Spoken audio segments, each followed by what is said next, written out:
Welcome back to the Hip Hop African Podcast. We did a special series of episodes recorded live with African Studies students from Howard University and George Washington University.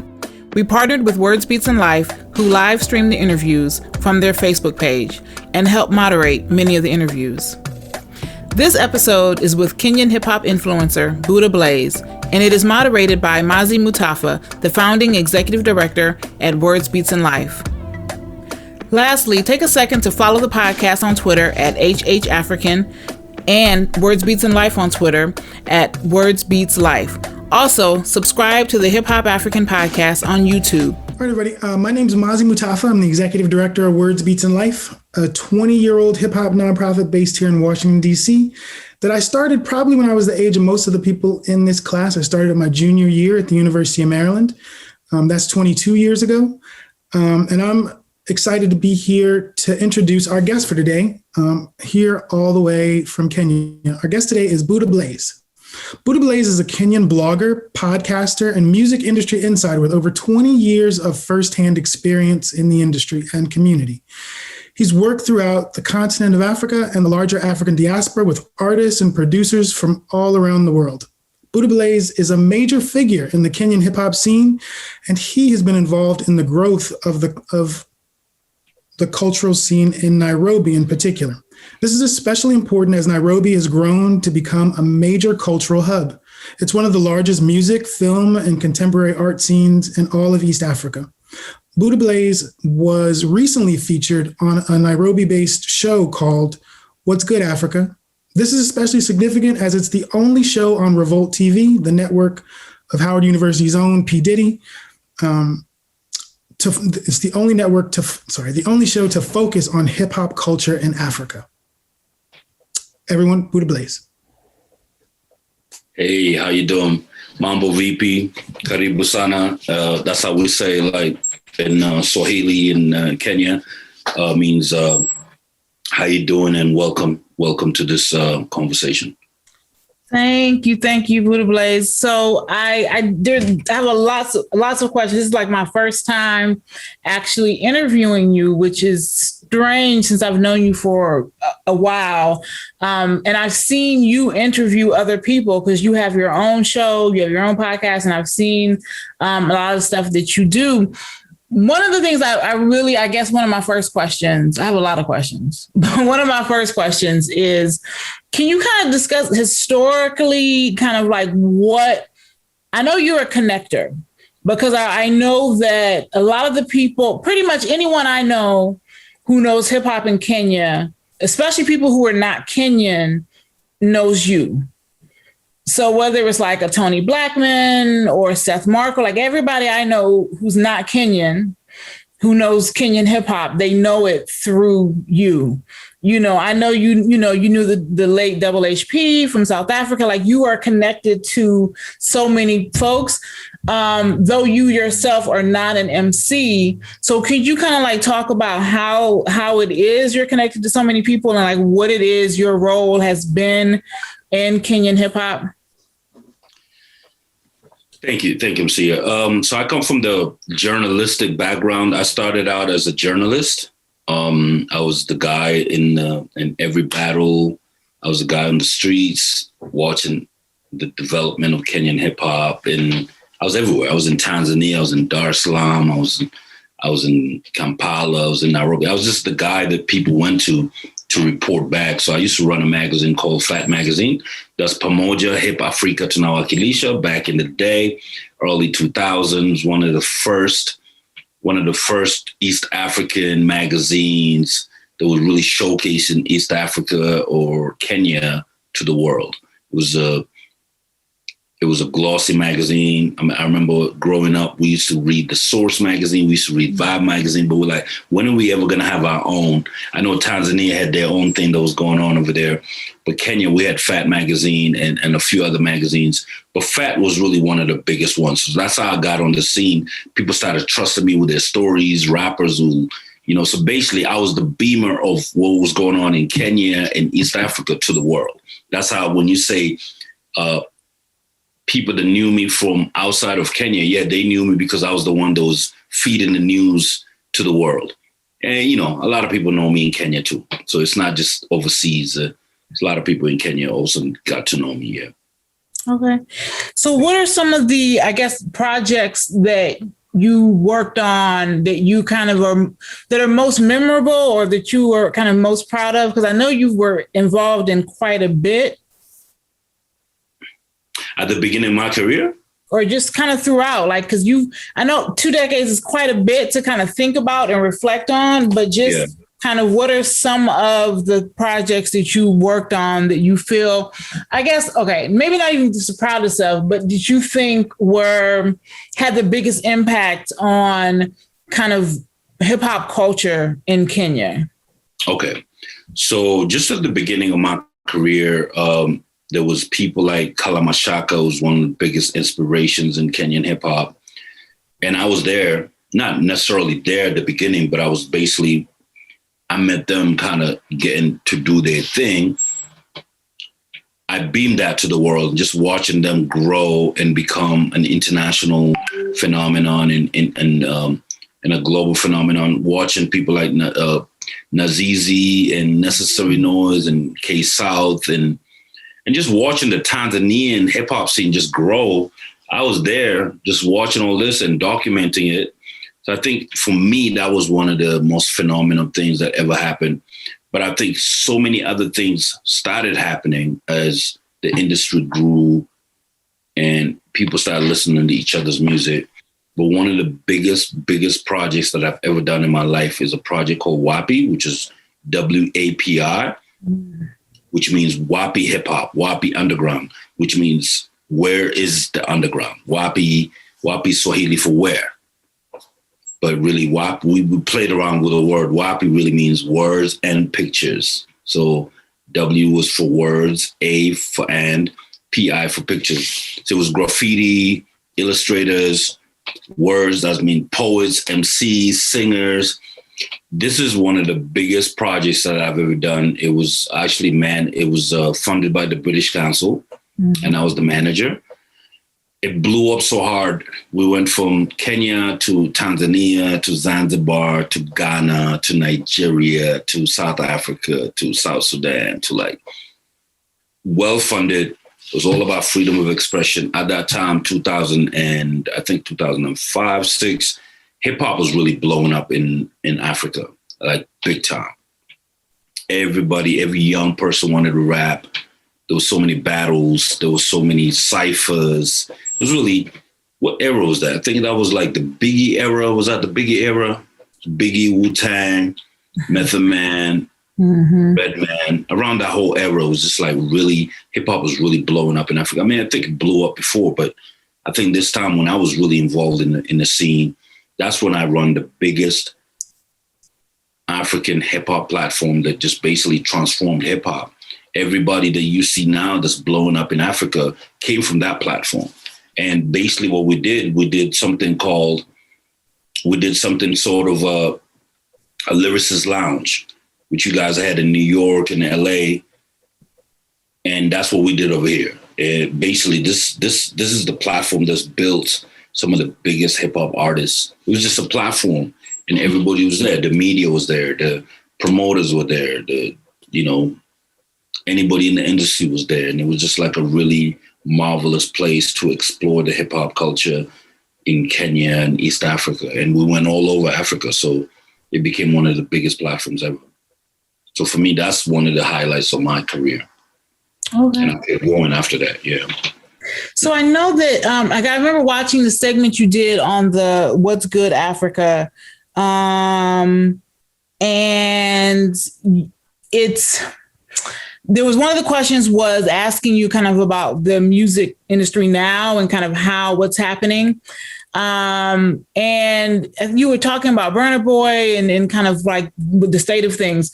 So one of the questions I had as a fellow East African, given these major projects, the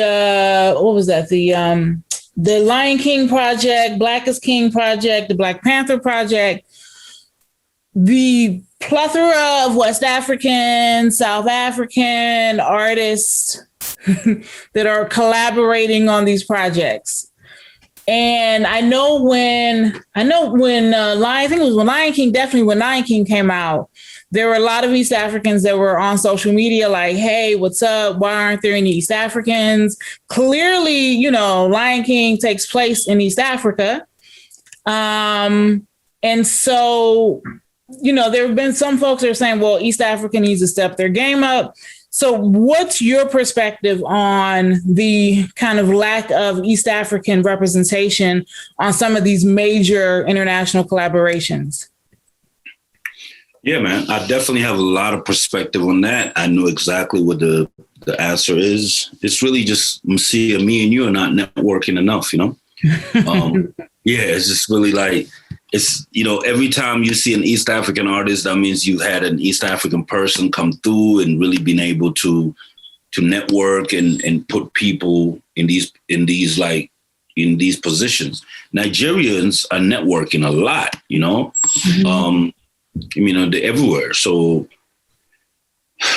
whether you want to say population or just more like they've been traveling a lot more around the world, they're networking, and they have the numbers. So it's one of those things. If you don't network for your people, it's not going to happen. We have to network. So I don't think that specifically East African music is that bad, because we have amazing artists like Diamond and Ali Kiba and Ben Paul. But if you don't have your people out there putting your word out, if you're not involved in the record labels or the clubs, it's not going to happen for you. We just have to work harder. So I always say network harder and push harder, Don't look at what other people are doing and say, oh, why are we not like them? It's not their fault that you're not networking. You got to network for your own people, If I wasn't meeting you, Musia, you wouldn't know some of the Kenyan artists that I have been able to expose to you. I've been able to, or some of the artists that you've been able to see from Kenya just by networking with some of the people that from out here, So you have to network. Just like P. Diddy had to push the New York hip hop to LA and Atlanta, just like Dr. Dre and all those guys had to push LA hip hop to New York to be seen, or Ice-T or Ice Cube.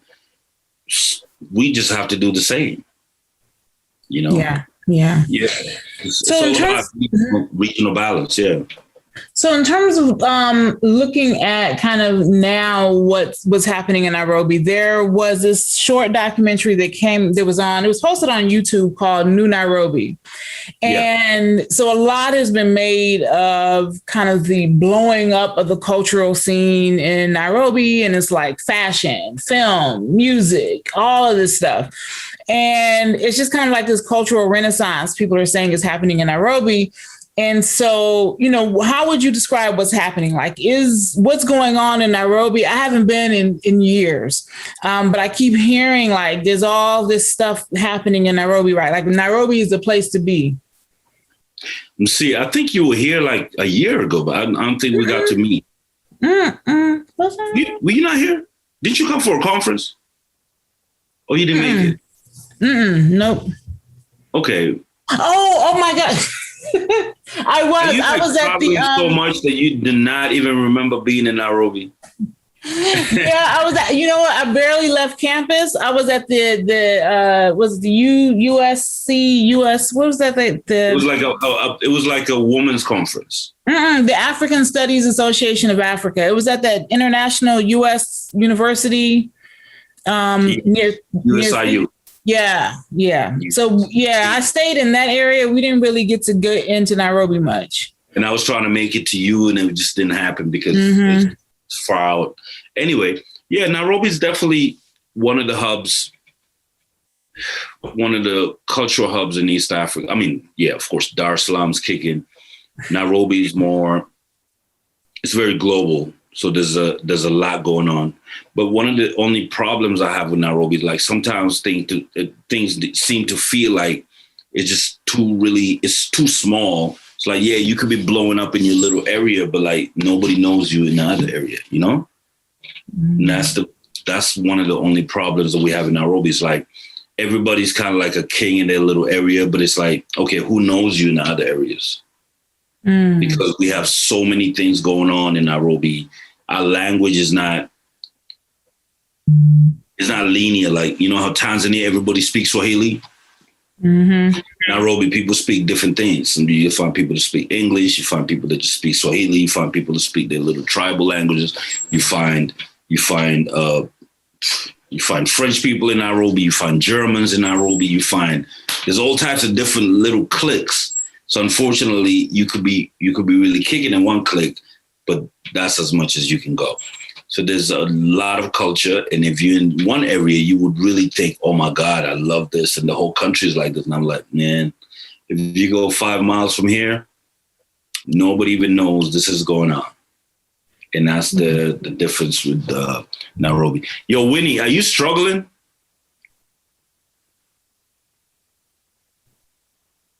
She's struggling. I am struggling. Sorry, but I'm good. Don't worry about it.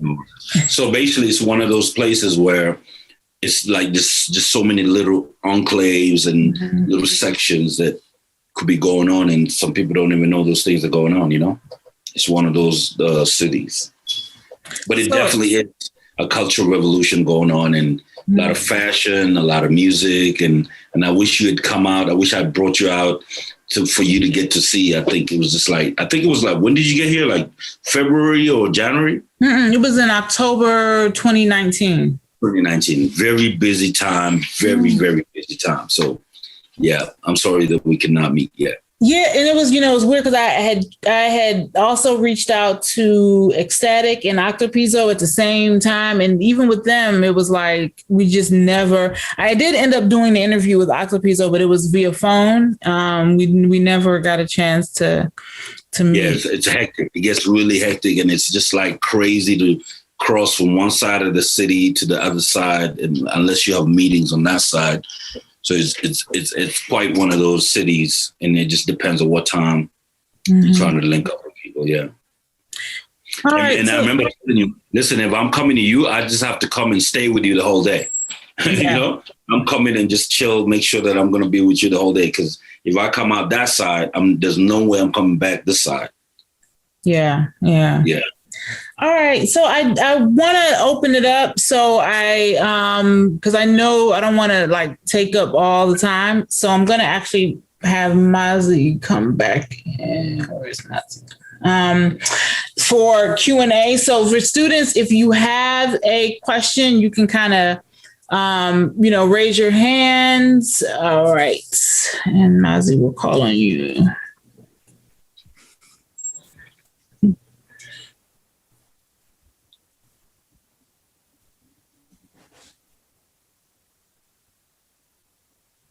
Is anybody raising their hand? I don't see any hands raised. Yeah.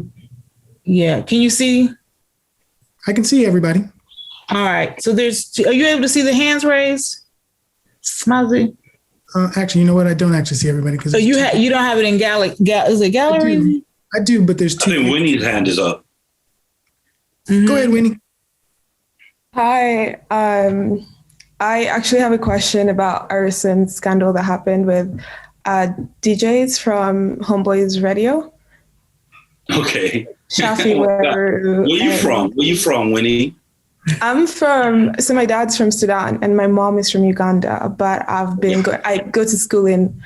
went to high school in Nairobi and prep school. So I went to boarding school in Nairobi and then I went to high school here.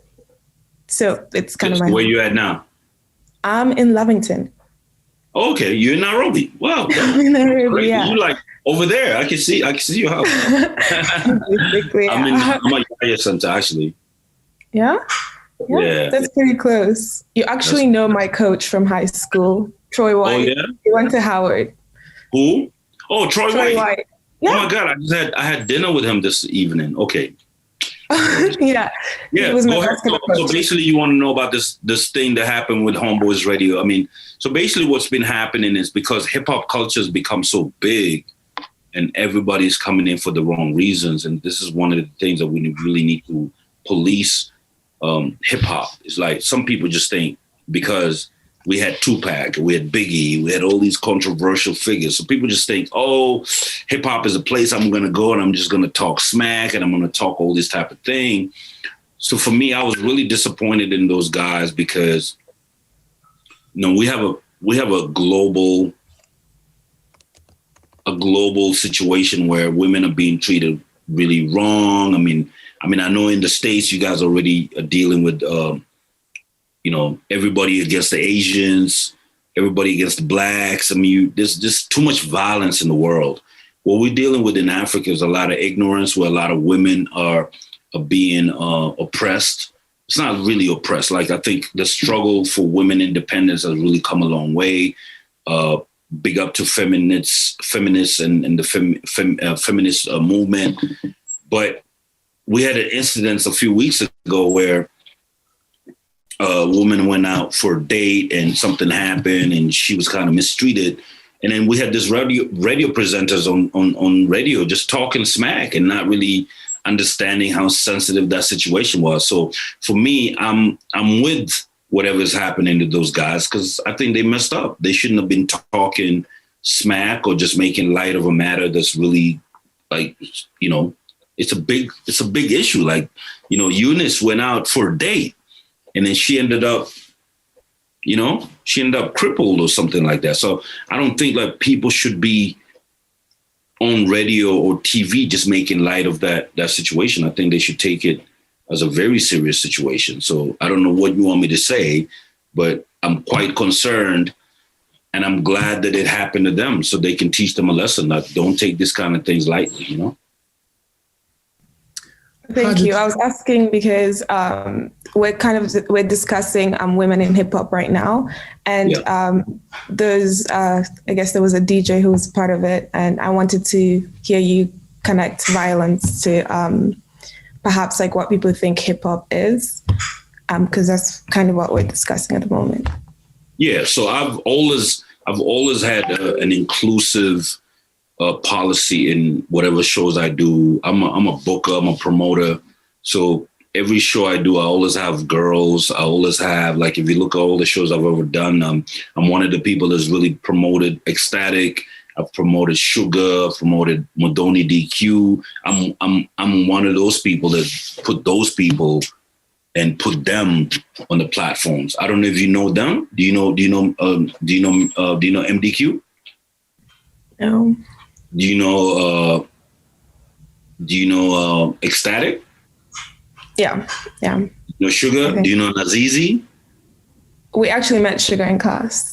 Okay, great. So those are kind of most of the artists that I've actually put on the platforms to become big.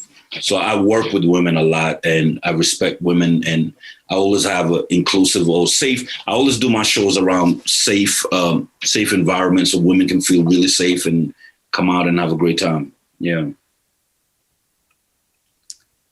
Thank you, Winnie. Haja, would you like to go next? Yeah, let me just turn on the mic. Hi. So nice to meet you, Antaja.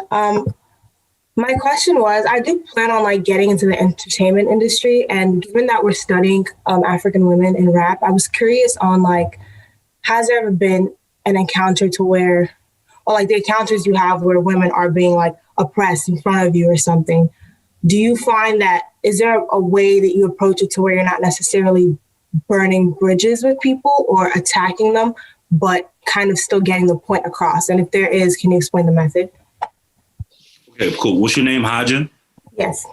Where you from? Sierra Leone. Sierra Leone. What city you in? I'm in Delaware. Delaware. All right, cool. So actually, it's really just depends on your confidence and depends on how you come into business. I've seen women come in and be really naive and taken advantage of. And I've seen women come in and like, hey, man, don't mess with me. I'm really about this. I mean, you've heard of a woman called Nazizi. They call her the queen bee of hip hop in Kenya and East Africa. She came in and she was battling all types of MCs. So it was just like a level of respect. And people are like, oh, man, don't mess with her. She knows what she's doing. It's really just about studying your business, understanding your business, understanding yourself, and saying, listen, I'm going to win no matter what. And I can't let no man or nobody try to stop me from achieving what it is that I want to achieve. So you really just have to come in with your confidence and, study your business and study the game, and also get to understand the kind of people you're dealing with. Most people ain't bad. Most people are just naive, you know? Thank you. Yeah. Does that answer your question? Or did I miss anything?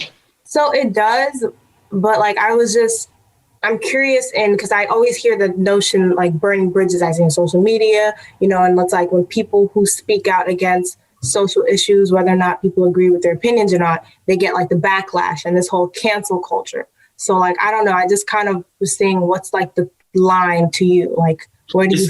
It's a balance. It's more like I've basically been always about social issues and everything. So it's a fine balance. Sometimes people will try to cancel you, but if your work is great, nobody can cancel you if your work is great. If you're doing great stuff in the community will propel you. So, for example, I've come in fighting for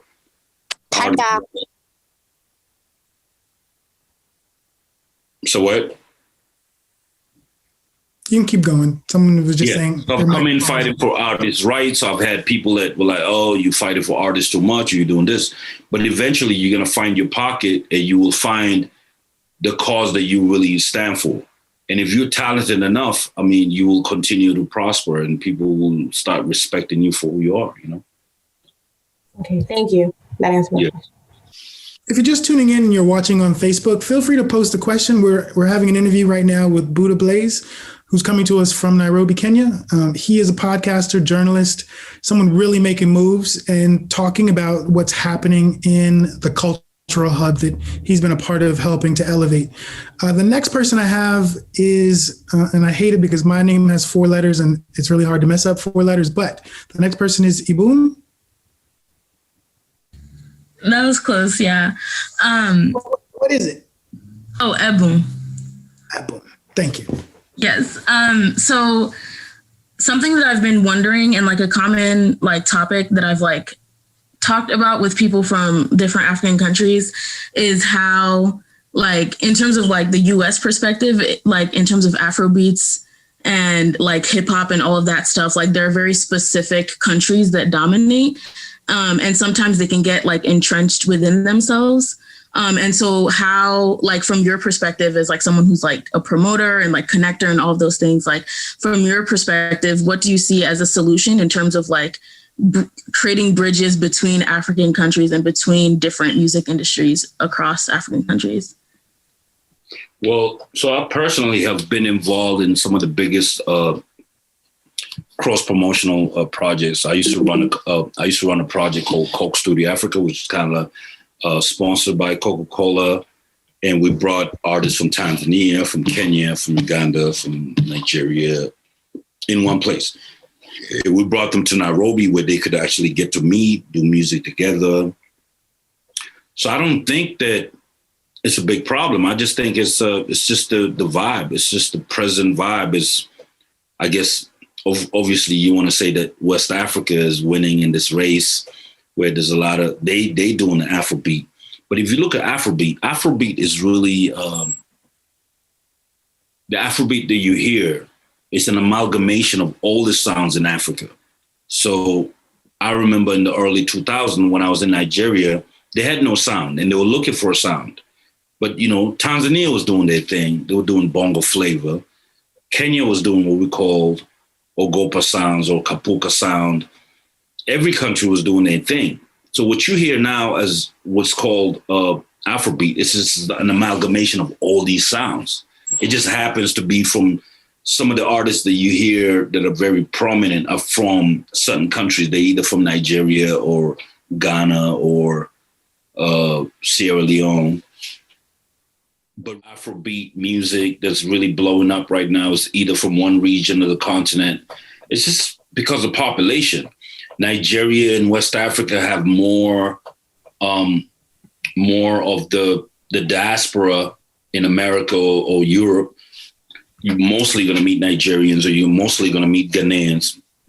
It's really just a matter of population. It has nothing to do with, there was no beef on the continent. Of course, some artists feel like, you know, Nigerian artists are dominating or, you know, West African artists are dominating the scene.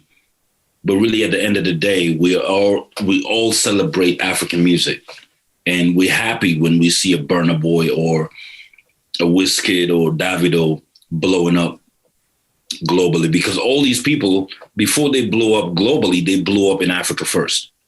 And they used to come to Tanzania, they used to come to Kenya, when they started out in their careers. So we're happy for them. So I think it's just a matter of time, and sounds keep changing. Just like in America, you'll have New York dominating for a few years, and then you have Atlanta dominating for a few years, and then you'll have, LA dominating for a few years. So I think it's just a matter of time before the sound comes back to the East, and it will come back to the East one of these days.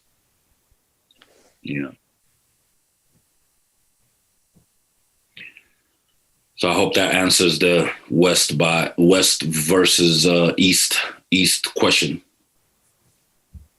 Yeah, I think I also really just wanted to know more so, like collaboration, like how that works from your perspective as a promoter.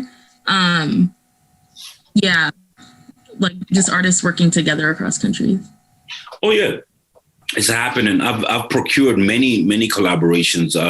I remember one of the biggest collaborations between Diamond and Davido. I was part of that collaboration. If you see some of the collaborations that we've been able to push, if you look at one of the biggest collaborations from Kenya, which is Kenya and a Ghanaian rapper called Psycho D. So I've also been in the middle of that, or negotiating terms, and when are you going to come shoot the video? When are you going to come to Ghana? And that, all those things. So they are happening.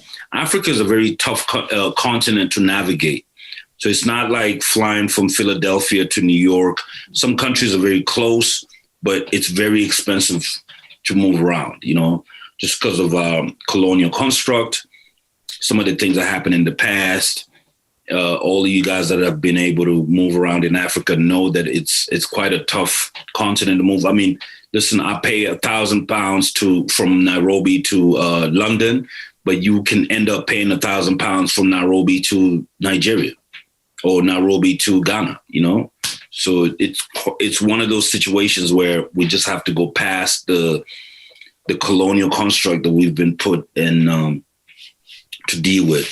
And I think eventually Africa is becoming more together as we go. So artists are also trying to come together and trying to do many things as possible. I mean, I'm working on many projects. Even now, we have a Pan-African project where we're doing Kenyan artists collaborating with Nigerian artists, where we get Kenyan artists flying into Nigeria and doing a whole week and just working with artists there. Or we have Nigerian artists coming over here. So it's all about collaboration, but you have to make an effort, But it is happening. It is happening. We've seen many situations where somebody like Diamond is doing songs with a lot of Nigerians. Diamond is doing a lot of songs with many Senegalese artists, West Africans, and also Americans. I procured Diamond and Neo, the wedding song that they did, and they shot the video in California. So, a lot of these things are happening, but it all depends on how ambitious the artist is and what it is that they would love to achieve. I hope that answers your question. Yes, it does. Thank you. Okay. Are there other questions from students? Bontu's hand is up. Go ahead, Bontu. Yeah. Hi. I wanted to know that, in many African countries, women really have to fight to make it in the music industry. I wanted to know if you can discuss the similarities and differences in music culture in Kenya in comparison to other African countries. And then also, how important is the influence of a well-established women and pop culture in Kenya in comparison to men that are not as established but still hold power over women? Wow. Great question, Bontu. Where you from? I'm from Ethiopia, but I'm currently in DC. Okay. No, I mean, so different regions have different perspectives. So, for example, South Africa, because of apartheid, if you guys know what apartheid is, it was kind of like a Jim Crow of Africa.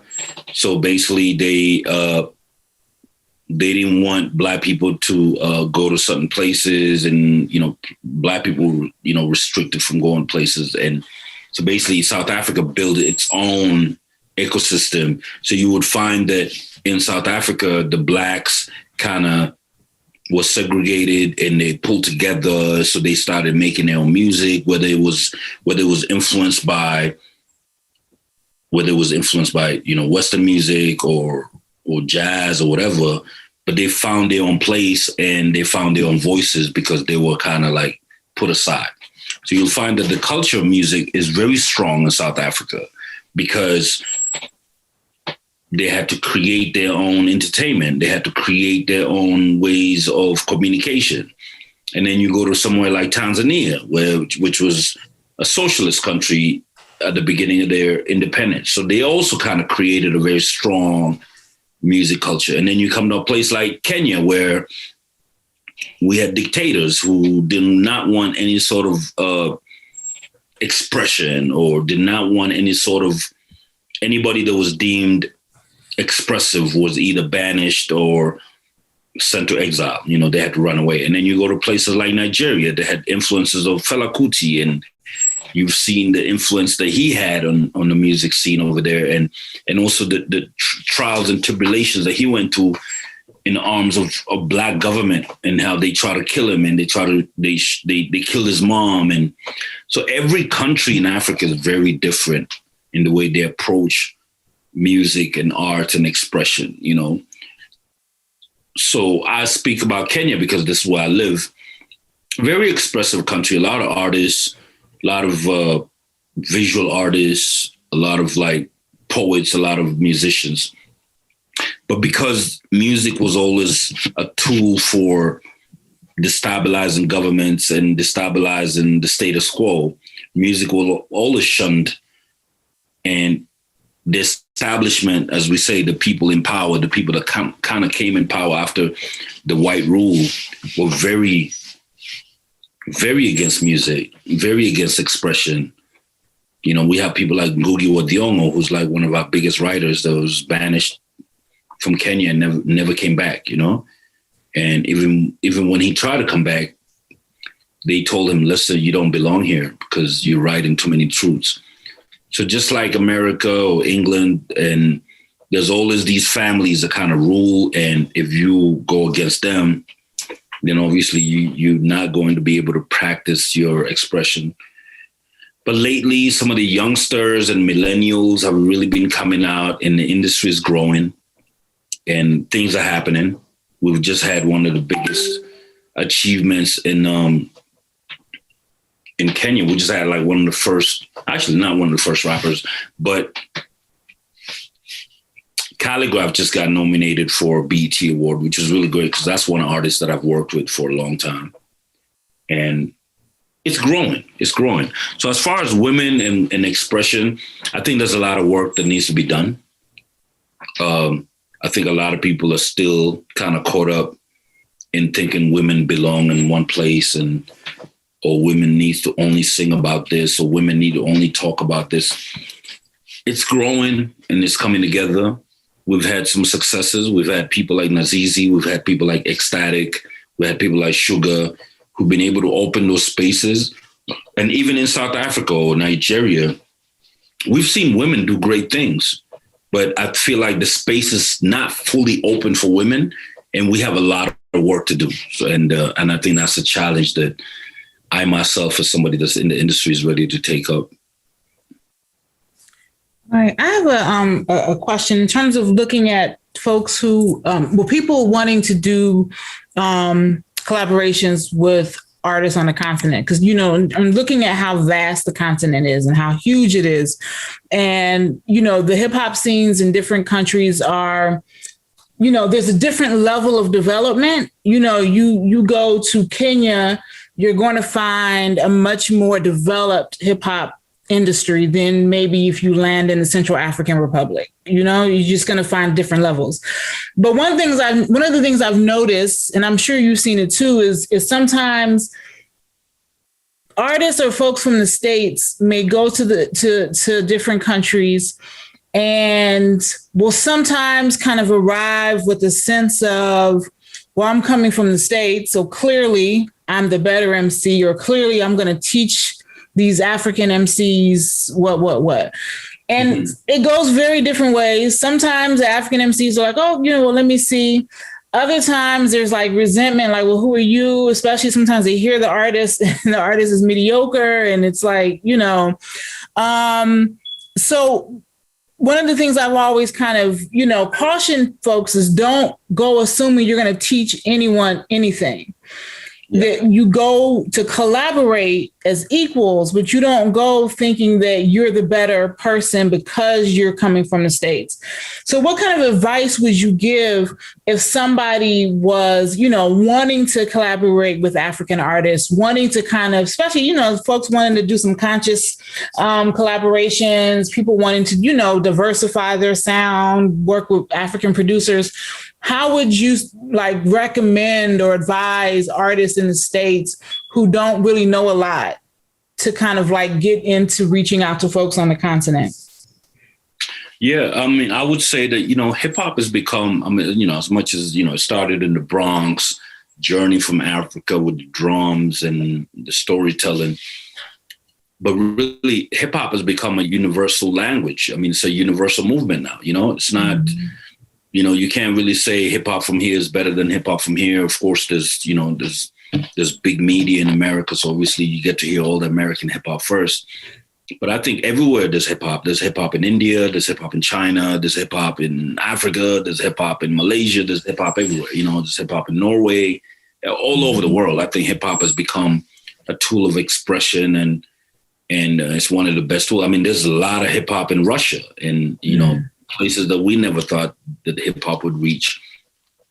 So I feel like when you go to places and as an MC, just be in your element and don't be competitive, because, hip hop is a competitive sport, but don't be competitive on such a level that you think that because of where you come from, you're better, because everybody's trying to tell their story. Everybody's trying to express themselves. Everybody's trying to tell whatever situations that they in, So I don't think you can never be better than somebody else, because, if we go by telling stories of issues and problems and some of the trials and tribulations, I don't think anybody can compete. I think everybody's trying to leave their problems and come to the light. So you can't say my problems are bigger than your problems, So I think some of the artists that, have been able to progress really well and collaborate, the artists that embrace other cultures and just say, hey, listen,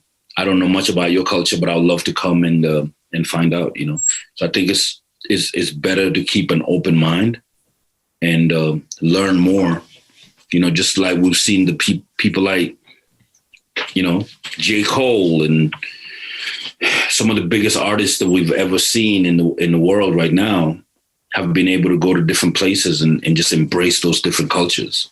So it's good to keep your mind open, and because I don't think anybody knows everything, Yeah.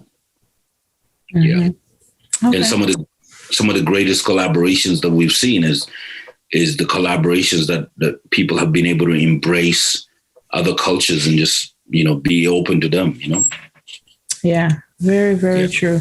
And it seems like one of the things I know that you've seen the influence of social media and digital media on collaborations. Cause I remember, you think back to 2000 and then 2010, when very few artists were really online, you couldn't get, if I wanted to hear Kala Mashaka, I had to go to Kenya. I had at least be in East Africa. And so now I can stream Feed Q's latest single. Or if Feed wants to do a collaboration with, an MC in Lagos, they can just, the beat switch change, send this and that, bam, so it's definitely, the possibilities now are just so massive. So I think that's another reason why we're seeing so many collaborations out there. So, all right. Technology is changing. Technology is bringing people together. and people are being forced. Like there's really no way you can escape the massive internet, you know? So, I mean, right now, for example, you know, physical sales of CDs, which is the kind of way that African artists used to sell their CDs, that's no longer relevant. So you got to get on platforms. You got to get on Apple. You got to get on Spotify. Spotify just arrived in Kenya last week, by the way. Please clap, you know. I heard about that. Nice. So, I mean, it's now you have to really put your music on these social platforms because the demographics get more younger. The people listening to music, the majority of them are going to get younger. Younger people don't know nothing about cassettes and CDs and all those old ways of listening to music. They're going online. So you either you get with the program or the program leaves you, you know, so. Very true. Very true. Yeah. All right. Are there any last questions anybody have? Joseph. Oh, well, yeah, Joseph, go ahead. Hey, Blaze? Yes. You can hear me? I can hear you. This is Joey. I think you remember me. I'm in Nairobi. Joe, I'm trying to see your face. I can't see. Like, where are you? I'm in Nairobi. Joey, remember from what? I can't see you on the grid. He doesn't have his camera on. Okay, cool. Hey, Joe Misi, of course. What's up, bro? It's all good, Blaze. I just thought, well, you know, I'm not a student or anything, but I saw the link on your socials earlier on. Yeah. And I thought you should spend maybe a couple of minutes just share with the students and everyone about the social change aspect that hip hop has gone through in Kenya and East Africa, in the sense that you might recall the Ukoflani Mau Mau movement, leading up to WaPi, and the use of hip hop in political campaigns, in pushing the awareness of human rights, women's rights, and so on over the years. I think you'll remember there was one time that the Ugandan president actually was rapping at a campaign rally. True. So you know, just that political aspect where hip hop is actually used to bring awareness to people, to educate people about their rights, and to teach them how to make better choices in politics. That's something you've been at the forefront of over the last maybe 15, 20 years. So I think it would be important for you to share that with everyone in the room. Thank you, Joe. And I think Masia kind of captured that before, but yes, hip hop has been really impactful, especially like in countries like Kenya when it comes to freedom of speech, freedom of choice, freedom of expression, and yeah, I mean, this is just, it's a long story. I don't know if you want me to go through it, but yeah, like you said, Joe, big up Joe. Joe's a lawyer, he's a DJ, somebody I've worked with for a long time and a great supporter of the arts and hip hop. Yes, hip hop has really changed the landscape of how we express ourselves in East Africa. It's popular culture. It's really been one of those things that it's just a phenomenon how much it's changed Kenya and how people talk and how people express themselves and the words they use and even advertising and you know, regular communication. It's changed politics. If you see like political parties now, they're using slogans that come from hip hop. And I know Joe wants me to talk about Kalamashaka and Ukoflani. I mean, those guys really changed the way the music industry is. I mean, I know now you see more poppy artists, you see more sing-songy artists, you see a lot more Afro-pop. But initially, Africa was all about hip hop. A lot of the artists that you see now, whether it's Burna Boy or Davido or Wizkid, were aspiring hip hop artists at one time, you know? It's only after a while they were like, okay, I can't really battle or I can't over rap the next rapper. So let me just do some catchy tunes that will get me some money or get me in a club or get me a hit. But a lot of these artists were aspiring hip hop artists at one time or another. Even some of the artists in Kenya who kind of left rap to go do the commercial type of music. So yeah, hip hop has really changed the way we look at each other in Africa and the way we communicate. we're making strides. And, you know, I don't know if you guys know Nasty C from South Africa, who's been able to sign with Def Jam, one of the first African artists to be signed on Def Jam. So we're watching him and trying to use his model and see how it is that we can use influence from an African perspective to get more artists to become global. So yes, hip hop has been an amazing instrument. And me, myself, I would say hip hop has done a lot for me. Hip hop has taken me to places and around the world, and also just around my own country, and being able to open doors for me to be able to talk about different things that I care about, whether it's human rights or children's rights, and being able to take a lot of people out of poverty and put them in a path to economic freedom. Yeah. Nice. Thank you. So I'm definitely going to have your, you know, social media handles on just in the show notes when we, you know, do the editing and kind of properly put everything together and release it as a proper episode. And yeah, so, you know, thank you. I'm definitely, you know, it's been awesome kind of watching everything that you've been doing and kind of continuing to do. So thank you for representing East Africa and kind of doing big things. So, and thank you for coming, you know, for staying up and coming out and being on the show and talking to the students. Thank you so much, Masia, for the opportunity. Thank you so much for all the students. Thank you so much for everybody that tuned in, and Mazi for moderating. And thank you so much, man. I appreciate the opportunity, and keep doing all the great work that you're doing for the culture, Masia. And we love you, and just keep doing what you do, you know? All right. I feel like there's more questions. I feel like there's more people that just popped up on the platforms. If you guys have any other questions, please let me know. Okay, I think there's no new students popped in. Okay. Yeah. So I think we're good. Yeah. All right.